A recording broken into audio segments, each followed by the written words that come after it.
So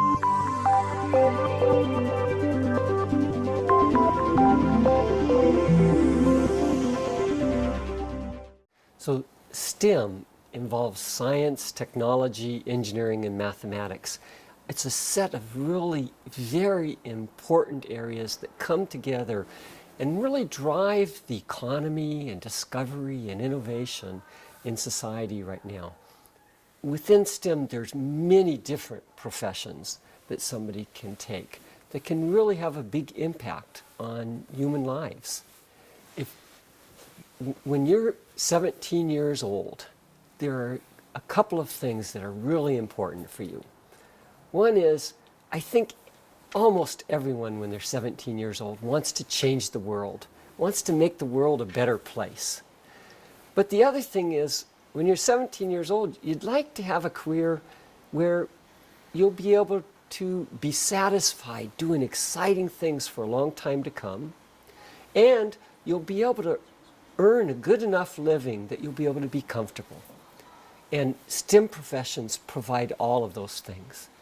The ability to change the world from that point on, a profession that involves continual change, so you learn new things and do new things throughout your life, and the ability to make a good living and even travel internationally and really experience some of the very exciting things about life. I chose this profession because I became really very interested in disease and how diseases get transmitted between people and animals. And I thought that I might be able to have the answer to figure out some of these problems and to maybe someday do something where I could have influenced a new discovery that would save people's lives. And you know what?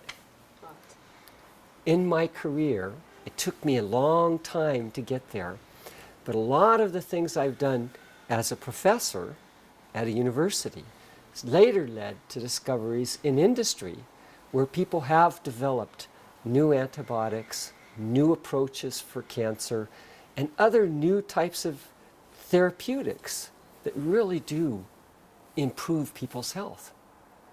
I feel very lucky to have done that. This is a very exciting time for students entering STEM professions. You know, when I was a student, if you went in as a scientist, you thought of yourself as doing some particular thing. And if you went in as an engineer, it was a very different field. But now, the fields are growing together. And a lot of very important discoveries are where these two fields bump into each other, where scientists talk to engineers. Maybe there is a device that's been built to use some process that biologists or chemists or physicists have discovered. And by bringing together the engineering, building devices, thinking about how things work, with that science, we're able to do things that we couldn't have done 5 years ago or 10 years ago. And these new discoveries are going to completely change the way we think about STEM so that we'll think of it as being one thing instead of a whole bunch of little separate things. This is where a real opportunity lies for students who are starting now and entering STEM professions.